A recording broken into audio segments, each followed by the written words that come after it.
Alrighty, welcome back to Adobe Audition Editing. Today we're going to be talking about EQ, or equalizers. And I'm going to preface this with this is a bit of a tricky topic to train other people for because it is very subjective and difficult to quantify how to actually get a good EQ versus a bad EQ. However, there are a couple pointers that I'll be able to point to, and once again, like all of the effects that we've been discussing in the previous videos, this has got two different ways to do it, one with the destructive waveform and one through the multitrack. Alrighty, let's get started. So, in order to do an EQ through the waveform, you can select a certain bit to do this, or in this case, I'm just going to select the entire bit and go to Effects and go to Filter and EQ.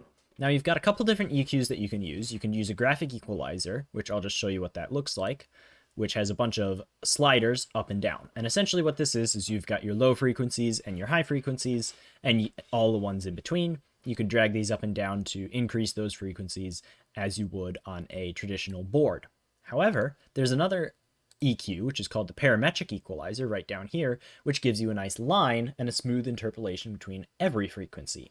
I prefer to work with this one because it's a little bit nicer to see, and if I go ahead and play Test number 1.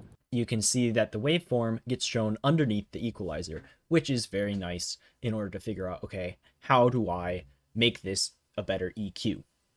So, how do you go about EQing something? Well, normally you're going to want to turn up the sounds that you want and turn down the frequencies that you don't want. So, if you've got higher end noise, you're going to turn that down, or if you got lower end noise, you got to turn that down. However, if somebody's got a low voice as they're speaking, you want to be careful to not turn the low down too far, because then you're going to start getting rid of some of their voice.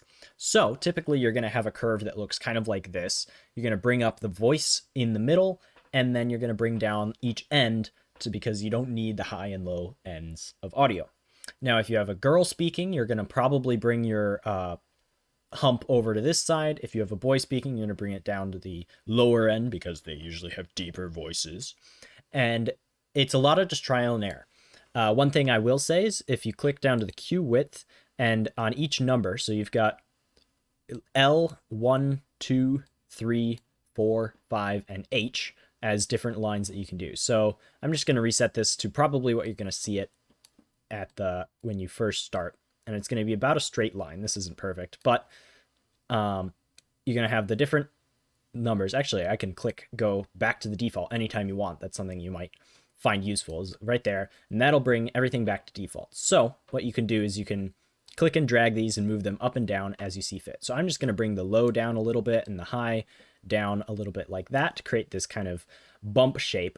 And then 3, I'm going to bring up just a little bit. And what I'm going to do is the Q/width and drag that way up. And you can see how that affects the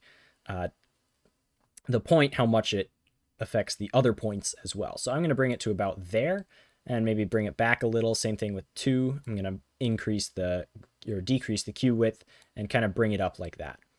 But I don't want to bring it up too much, so I'm just going to keep adjusting these. And now at this point, I'm going to play it and hear what I hear. Test number 1. And the thing that you want to listen for is how human does this sound like. So I'm going to play with it a little bit. I felt like maybe I could add in a little bit more of the high end, but also keep the low. So I'm going to make this kind of tabletop shape. Test number 1.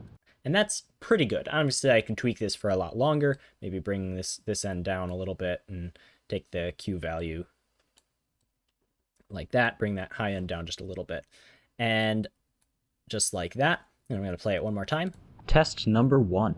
And that sounds pretty good. It's pretty human, and it increases. So I'm just going to play it on loop and turn it on and off just so you can hear the difference, because this is something that's pretty hard to actually train. It takes a lot of trial and error. Don't be afraid to just put something way out there and just be like, all right, how does this sound? And just keep messing with things till you get something that sounds right and sounds rich as well. You don't want it to be sounding too hollow or anything like that.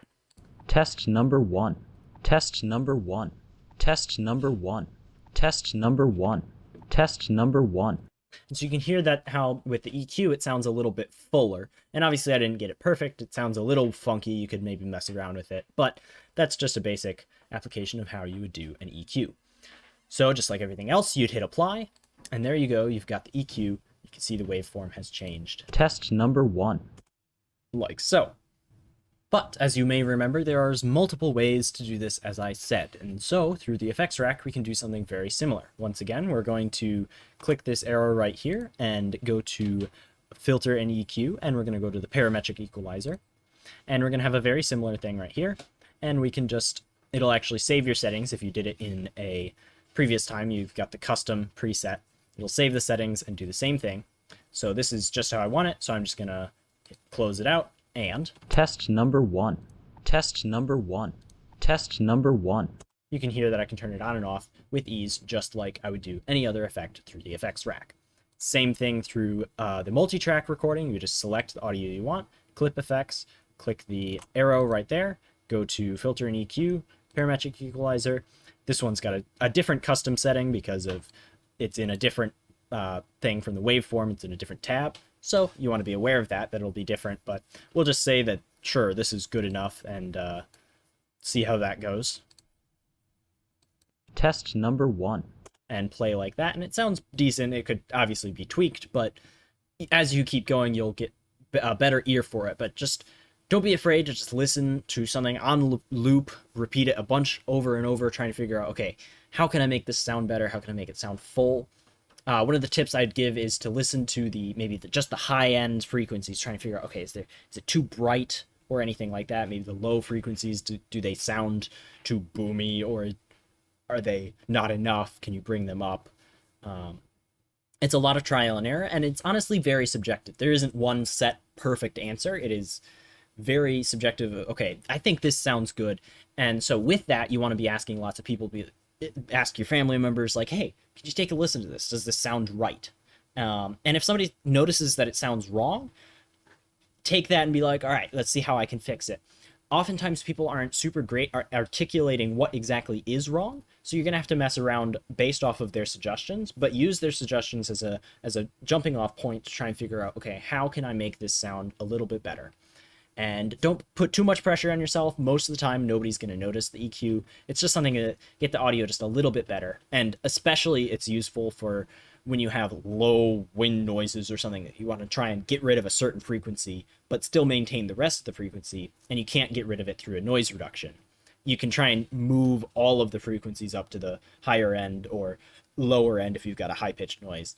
And you can even go through and take out very specific frequencies by adjusting the Q value to be really high and try to take out a certain frequency. But as you do more EQ stuff, it will distort the audio. So you do have to be careful to not do too much, because then people might start noticing the other way, which is not something that you want. Yeah, well, that's going to be just about it for today, and we'll see you next time. Bye.